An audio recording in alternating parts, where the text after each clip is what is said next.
संकष्टी चतुर्थी व्रत कथा। एक शहर में देवरानी जेठानी रहती थी। जेठानी अमीर थी और देवरानी गरीब थी। देवरानी गणेश जी की भक्त थी। देवरानी का पति जंगल से लकड़ी काट कर बेचता था और अक्सर बीमार रहता था। देवरानी जेठानी के घर का सारा काम करती और बदले में जेठानी बचा हुआ खाना, पुराने कपड़े आदि उसको दे देती थी। इसी से देवरानी का परिवार चल रहा था। माघ महीने में देवरानी ने तिल चौथ का व्रत किया। 5 आने का तिल व गुड़ लाकर तिल कुट्टा बनाया। पूजा करके तिल चौथ की कथा कहानी सुनी और तिल कुट्टा छीके में रख दिया और सोचा कि चाँद उगने पर पहले तिलकुट्टा और उसके बाद ही कुछ खाएंगी। कथा सुनकर वह जेठानी के यहाँ चली गई। खाना बनाकर जेठानी के बच्चों से खाना खाने को कहा तो बच्चे बोले, माँ ने व्रत किया है और माँ भूखी है। जब माँ खाना खाएगी हम भी तभी खाएंगे। जेठ जी को खाना खाने को कहा तो जेठ जी बोले, मैं अकेला नहीं खाऊंगा। जब चाँद निकलेगा तब सब खाएंगे, तभी मैं भी खाऊंगा। जेठानी ने उसे कहा कि आज तो किसी ने भी अभी तक खाना नहीं खाया है, तुम्हें कैसे दे दूँ? तुम सुबह सवेरे ही बचा हुआ खाना ले जाना। देवरानी के घर पर पति बच्चे सब आस लगाए बैठे थे कि आज तो त्योहार है, इसलिए कुछ पकवान आदि खाने को मिलेगा। परंतु जब बच्चों को पता चला कि आज तो रोटी भी नहीं मिलेगी तो बच्चे रोने लगे। उसके पति को भी बहुत गुस्सा आया। कहने लगा, सारा दिन काम करके भी तो रोटी नहीं ला सकती तो काम क्यों करती हो? पति ने गुस्से में आकर पत्नी को कपड़े धोवाने से मारा। धुआना हाथ से छूट गया तो पाटे से मारा। वह बेचारी गणेश जी को याद करती हुई रोते रोते पानी पीकर सो गई। उस दिन गणेश जी देवरानी के सपने में आए और कहने लगे, धोने मारी पाटे मारी, सो रही है या जाग रही है? वह बोली, कुछ सो रही हूँ, कुछ जाग रही हूँ। गणेश जी बोले, भूख लगी है, कुछ खाने को दो। देवरानी बोली, क्या दो? मेरे घर में तो अन्न का एक दाना भी नहीं है। जेठानी बचा खुचा खाना देती थी, आज वह भी नहीं मिला। पूजा का बचा हुआ तिल कुट्टा छीके में पड़ा है, वही खा लो। तिलकुट्टा खाने के बाद गणेश जी बोले, धोने मारी पाटे मारी, निमटाई लगी है, कहाँ निमटे? वह बोली, यह बड़ा घर, जहाँ इच्छा हो वहाँ निमट लो। फिर गणेश जी बच्चे की तरह बोले, अब कहाँ पोंछूं? नींद में मग्न अब देवरानी को बहुत गुस्सा आया कि कब से तंग किए जा रहे हैं, सो बोली, मेरे सर पर पोंछो। और कहाँ पोंछोगे? सुबह जब देवरानी उठी तो यह देखकर हैरान रह गई कि पूरा घर हीरे मोती से जगमगा रहा है। सिर पर जहाँ विनायक जी पोंछनी कर गए थे वहाँ हीरे के टीके व बिंदी जगमगा रहे थे। उस दिन देवरानी जेठानी के यहाँ काम करने नहीं गई। बड़ी देर तक राह देखने के बाद जेठानी ने बच्चों को देवरानी को बुलाने भेजा। जेठानी ने सोचा कल खाना नहीं दिया इसलिए शायद देवरानी बुरा मान गई हैं। बच्चे बुलाने गए और बोले, चाची चलो, माँ ने बुलाया है, सारा काम पड़ा है। देवरानी ने जब दिया, अब उसकी ज़रूरत नहीं है, घर में सब भरपूर है गणेश जी के आशीष से। बच्चों ने घर जाकर माँ को बताया कि चाची का तो पूरा घर हीरे मोतियों से जगमगा रहा है। जेठनी दौड़ती हुई देवरानी के पास आई और पूछा कि यह सब हुआ कैसे? देवरानी ने उसके साथ जो हुआ वो सब कह डाला। घर लौटकर जेठानी अपने पति से कहा कि आप मुझे धोने और पाटे से मारो। उसका पति बोला कि भली मानस, मैंने कभी तुम पर हाथ भी नहीं उठाया, मैं तुम्हें धोने और पाटे से कैसे मार सकता हूँ? वह नहीं मानी और जिद करने लगी। मजबूरन पति को उसे मारना पड़ा। उसने ढेर सारा घी डालकर चूरमा बनाया और छीके में रखकर और सो गई। रात को चौथ विनायक जी सपने में आए, कहने लगे, भूख लगी है, क्या खाऊं? जेठानी ने कहा, हे गणेश जी महाराज, मेरी देवरानी के यहाँ तो आपने सूखा तिल कुट्टा खाया था, मैंने तो झरने घी का चूरमा बनाकर आपके लिए छीके में रखा है फल और मेवे भी रखे हैं, जो चाहे खा लीजिए। बाल स्वरूप गणेश जी बोले, अब निपटे कहाँ? जेठानी बोली, उसके यहाँ तो टूटी फूटी झोपड़ी थी, मेरे यहाँ तो कंचन के महल है, जहाँ चाहो निपटो। फिर गणेश जी ने पूछा, अब पोंछूं कहाँ? जेठानी बोली, मेरे ललाट पर बड़ी सी बिंदी लगाकर पोंछ लो। धन की भूखी जेठानी सुबह बहुत जल्दी उठ गई। सोचा घर हीरे जवाहरात से भर चुका होगा, पर देखा तो पूरे घर में गंदगी फैली हुई थी, तेज बदबू आ रही थी। उसके सिर पर भी बहुत सी गंदगी लगी हुई थी। उसने कहा, हे गणेश जी महाराज, यह आपने क्या किया?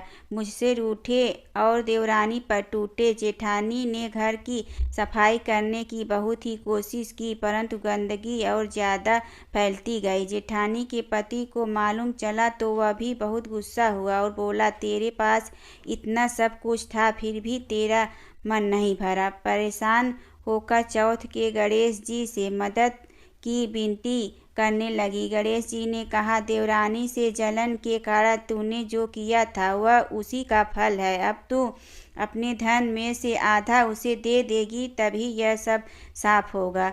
उसने आधा धन बांट दिया, किंतु मोहरे की एक हांडी चूल्हे के नीचे गाड़ रखी थी। उसने सोचा कि किसी को पता नहीं चलेगा, और उसने उस धन को नहीं बांटा। उसने कहा, हे श्री गणेश जी, अब तो अपना यह बिखवार समेटो।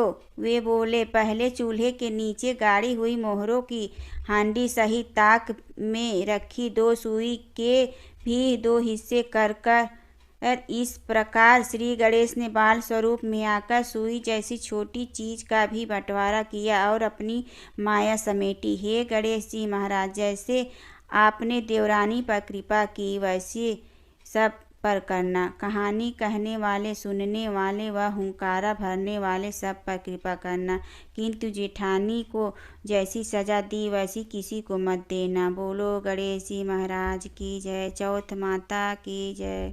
दूसरी कथा। पौराणिक गणेश कथा के अनुसार एक बार देवता कई विपदाओं में घिरे थे। तब वह मदद मांगने भगवान शिव के पास आए।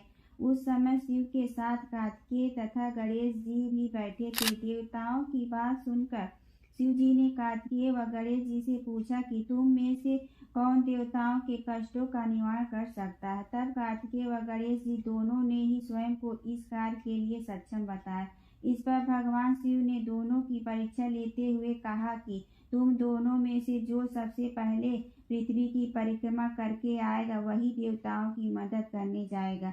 भगवान शिव के मुख से यह वचन सुनते ही कार्तिकेय अपने वाहन मोर पर बैठ पृथ्वी की परिक्रमा के लिए निकल गए, परंतु गणेश जी सोच में पड़ गए कि वह चूहे के ऊपर चढ़कर सारी पृथ्वी की परिक्रमा करेंगे तो इस कार्य में उन्हें बहुत समय लग जाएगा। तभी उन्हें एक उपाय सूझा। गणेश अपने स्थान से उठे और अपने माता पिता की 7 बार परिक्रमा करके वापस बैठ गए। परिक्रमा करके लौटे पर कार्तिकेय स्वयं को विजेता बताने लगे। तब शिव जी ने श्री गणेश से पृथ्वी की परिक्रमा न करने का कारण पूछा। तब गणेश ने कहा, माता पिता के चरणों में ही समस्त लोक है। यह सुनकर भगवान शिव ने गणेश जी को देवताओं के संकट दूर करने की आज्ञा दी।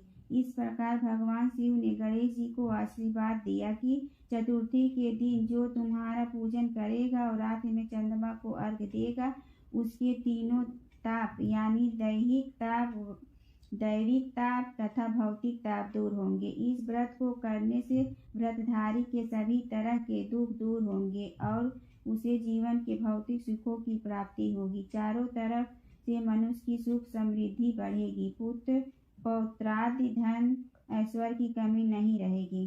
चौथ की कहानी। एक गांव में शेर सेठानी थे। उनको एक बेटा और उसकी बहन थी। वह बर्तन मांज कर पानी डालने नीचे जाती तो अड़ोस पड़ोस की औरतें उससे पूछा, आज खाने में क्या खाया है? तो वह कहती, बासी कुसी तरबासी।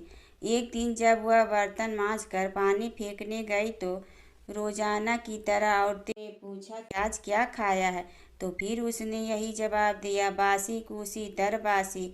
उसने दिन सेठ के बेटे के नीचे उतरते हुए उसकी यह बात सुन ली और मन में सोचने लगा, अभी तो यह ताज़ा भोजन करके आई है, फिर भी इसने दूसरे को बासी कोसी क्यों बताया।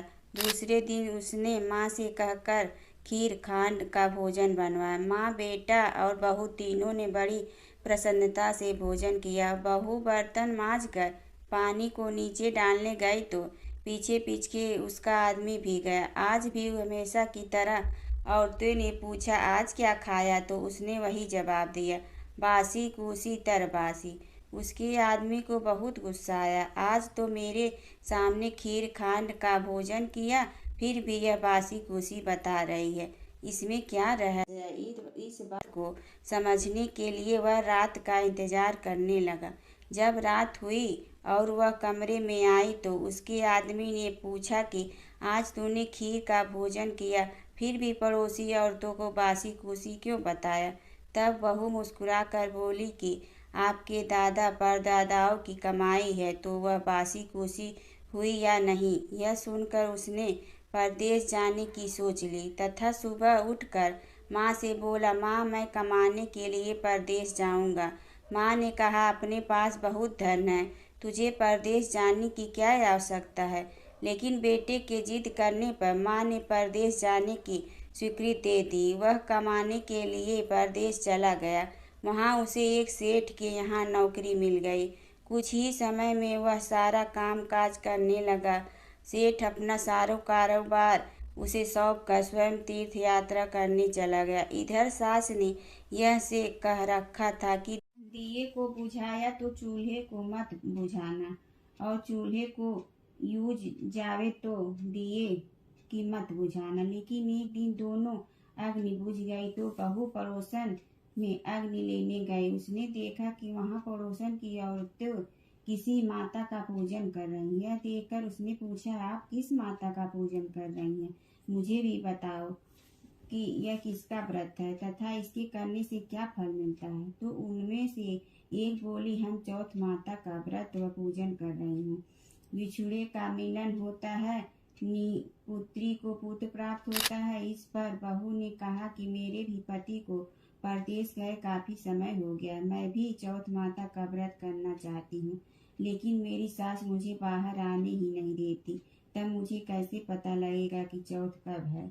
इस पर औरतों ने कहा कि तुम रोजाना एक डिबिया में गेहूं का दाना रखती जाना, जिस दिन 30 दाने पूरे हो जाएं उस दिन व्रत रख के शाम को चौथ माता की पूजा करके चंद्रमा को अर्घ्य देकर फिर खाना खा लेना। साहूकार की बहू कहे अनुसार व्रत करने लग गई।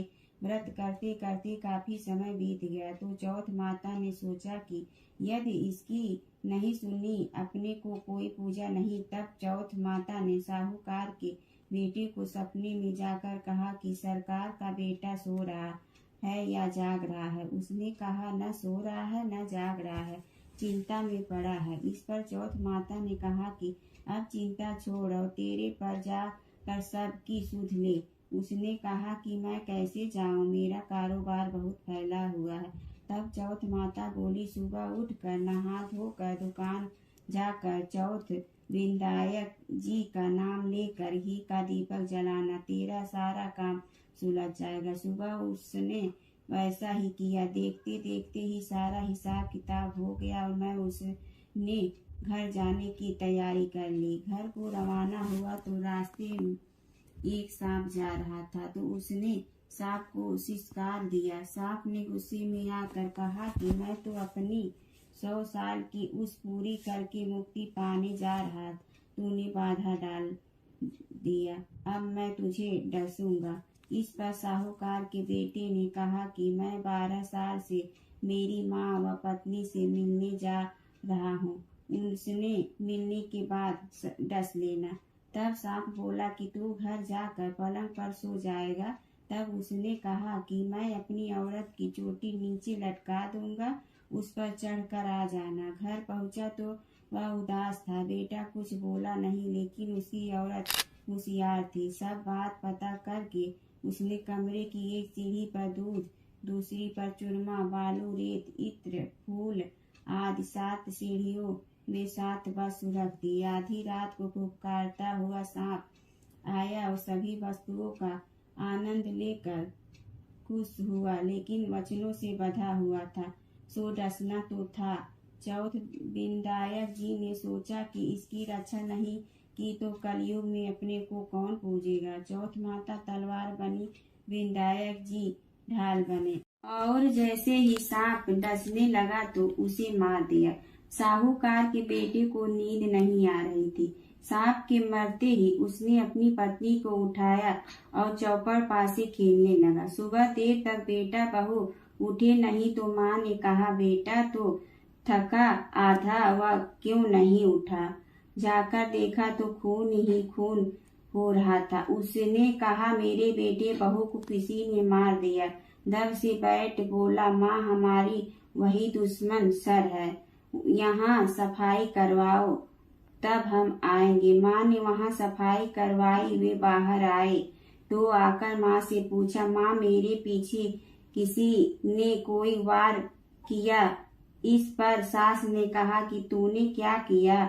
जिस समय का खाना देती थी वह बोली, मैं महीने में एक ही व्रत करती थी। सुबह का खाना पानी देती, दूसरे वार का गाय के बछड़े को खिलाती, तीसरी बार का उटियारा में गाड़ देती, वह चौथी बार का पूजा करके चंद्रमा देखकर फिर खाती। मैंने पूजा के लिए बनिया की दुकान से घी गुड़ मंगाया, सो उसका जाकर हिसाब करे। सास ने पानी वाली से पूछा तो उसने कहा कि महीने में एक दिन मुझे देवी थी। बछड़े से पूछा तो उसके मुंह से फेंक के फूल गिरे। उटियारा खोदा तो रोटी के सोने के चक्कर निकले। बनिया से पूछा तो उसने भी कहा कि महीने में एक बार मेरे से घी गुड़ मंगवाती थी। फिर दह ने कहा कि मुझे अब चौथ का उद्यापन करना है। सास बहू ने चौथ माता का व्रत व उद्यापन धूमधाम से किया और आराम से जीवन बिताया। हे चौथ माता, उस पर प्रसन्न हुई जैसी सब पर प्रसन्न होना और सबकी मनोकामना पूरी करना और अमर सुहाग देना। बोलो चौथ माता की जय। साख चौथ व्रत माता की कथा दूसरी। एक बुढ़िया माई थी, उसके ग्वालियों बचलियों नाम को बेटो हो। बुढ़िया माई बेटा के लिए 12 महीनों की 12 चौथ करती। बेटा जंगल से लकड़ी लाता, दोनों माँ बेटा उसको बेचकर गुजारा करते। बुढ़िया माई रोजाना लकड़ियों में से 2 लकड़ी अलग रख लेती और चौथ के दिन बेटा से छुपकर बेचकर सामान लेकर आती। फिर 5 चूरमा के पिंड बनाती, एक बेटा को खिलाती, एक अपने को खाती, एक चौथ माता को चढ़ाती व 2 बांट देती। एक दिन चौथ बेटा अपनी पड़ोसन के घर गया। उसने चूरमा के लड्डू बना रखे थे तो उससे पूछा कि आज क्या है। सो वे बोले, चूरमा बनाया है। पड़ोसन बोली कि मैंने तो आज ही बनाया है, तेरी माँ तो हर रोज चौथ के दिन बनाए। तुमको आज दिया था क्या? बेटा बोला, दिया तो था। पड़ोसन बोली कि तुम लकड़ियाँ लेकर आते हो जिसमें से तेरी माँ छुपाकर बेचकर चूरमा बनावे है। बेटा माँ के पास गया, बोला कि मैं तो इतनी मेहनत से लकड़ियाँ लेकर आता हूँ, तुम चूरमा करके खाती हो, तुम मुझको छोड़ दो या चौथ माता को। तो बुढ़िया बोली, बेटा मैं तो तेरे लिए ही व्रत करती हूँ, सो तुमको भले ही छोड़ दूँ, लेकिन चौथ माता को नहीं छोड़ सकती। तब बेटे ने घर छोड़ने का फैसला किया तो माँ बोली कि तुम जा रहे हो, लेकिन मेरा हाथ का ये आखा लेकर जा, तेरे ऊपर जो भी संकट आएगा चौथ माता के नाम पर इन्हें पुकार देना, संकट दूर हो जाएगा। बेटा ने सोचा कि तो झूठी बात है, लेकिन बात रखने के लिए ले लेता हूँ। घर से चला, थोड़ी दूर गया और देखता है कि खून की नदी बह रही है, किधर से भी रास्ता नहीं है। तब उसने माँ के दिए आखा पुकार के बोला कि हे चौथ माता, अगर ये नदी सूख कर रास्ता हो जाएगा तो तुम सच्ची हो। इतने में ही नदी सूख कर रास्ता हो जाता। थोड़ा आगे चलने पर तो रात होने लगी और सुनसान जंगल आ गया। तब आखा पुकार कर बोला कि हे चौथ माता, माँ नो रास्ता मिल जाए, नहीं तो ये जानवर मुझे खा जाएंगे। इतने में ही रास्ता मिल गया। आगे एक राजा की नगरी में गया। राजा हर महीने एक नदी की बलि देता था। वह एक बुढ़िया के घर गया तो देखा कि बुढ़िया माई रोटी बनाते हुए रो रही थी।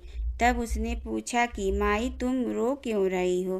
बुढ़िया बोली कि मेरे एक ही बेटा है और आज वो राजा की बलि चढ़ जाएगा। मैं ये रोटी उसके लिए बना रही हूँ। वो बोला कि माई, ये रोटी मुझे खिला दो, मैं तेरे बेटे के बदले चला जाऊँगा। माई बोली, रोटी खिला दूँगी, लेकिन तुझे कैसे भेज दूँ? उसने उसे रोटी खिला दी। रात में सोते समय बोला कि राजा का बुलावा आया तो मेरे को जगा देना। आधी रात को बुलावा आया। बुढ़िया माई सोचने लगी कि पराए पूत ने कैसे बलि चढ़ा दूं, पर इतने में ही वह जग गया और जाने लगा और बुढ़िया माई से बोला कि मेरी पोटली और लाठी रखी है। बुढ़िया माई सोची कि आज तक ही कोई वापस नहीं आया, ये कैसे आएगा? राजा का आदमी उसे साथ लेकर चला गया। वहाँ पर उसे कच्चे घड़े पकने वाले कुंड वावा में चुन दिया। जब वो चुना जा रहा था, ये भी तुम ही डालो। इतने में आवा पक कर तैयार हो गया। 2-3 दिन बाद आवा के पास बच्चे खेल रहे थे। बच्चों ने खेल खेल में आवा पक करी मारी तो उसमें से आवाज आई। बच्चों ने राजा के आदमियों के पास जाकर कहा कि आवा पक गया। राजा के आदमियों ने सोचा कि 6 महीने में पकने वाले आवा इतनी जल्दी कैसे पक गया। उन्होंने ये बात को बताई। राजा ने जाकर देखा तो सारे बर्तन सोना चांदी के कलश हो गए। वे बर्तन उतारने लगे तो अंदर से आवाज आई कि धीरे धीरे उतारना, अंदर मानस है। राजा ने सोचा कि इसमें से पहले तो कभी कोई ऐसी आवाज नहीं आई। राजा ने पूछा कि कौन हो तुम? तो उसने अंदर से ही कहा कि मैं तो वो ही हूँ जिसे आपने 3 दिन पहले इसमें चुनकर बलि ली थी। उन्होंने खोल कर देखा तो अंदर वही आदमी है जिसे 3 दिन पहले उन्होंने इस आवा में चुनकर बलि चढ़ाया था। उन्होंने सारी बात बताई। उस महल में जाया गया। राजा ने पूछा कि तुम कौन हो और बच कैसे गए? तो उसने कहा कि मेरी माँ चौथ का व्रत करती थी, उसी की वजह से बच गया। तब राजा ने कहा कि ये झूठ है, इसकी परीक्षा लेनी होगी। राजा ने 2 घोड़े मंगवाए। एक पर स्वयं चढ़ गया और दूसरे पर उसको चढ़ा दिया। उसके हाथों और पैरों में जंजीर डाल दी गई। राजा ने कहा कि अब जंगल की तरफ चलते हैं। अगर ये जंजीर खुलकर मेरे हाथ पैरों में आ जाएगी तो तुम्हारी माँ की चौथ माता सच्ची हैं। थोड़ी दूर चलने पर ऐसा ही हो गया। राजा के हाथ पैरों में जंजीर जकड़ गई। फिर उस लड़के ने बड़ी मुश्किल से राजा को वापस राजमहल पहुंचाया और जाने लगा। तब राजा ने उसे रोकने के आदेश दिए। फिर राजा ने उसे अपनी बेटी के साथ विवाह करने के लिए कहा तो उसने सहर्ष स्वीकार कर लिया। राजा ने उसे वही महल में ही रहने के लिए अलग से सारे साधन उपलब्ध करा दिए। वह राजकाज में सहयोग करने लगा। कुछ महीनों बाद उसे घर की याद आई। एक दिन मौसम बहुत ही खराब हो रखा था। चारों ओर बिजलियां कड़क रही थी। उसने अपनी माँ की याद आई तो उसने अपनी पत्नी से कहा कि आज तो बिजली मेरे गांव की तरफ चमक रही है।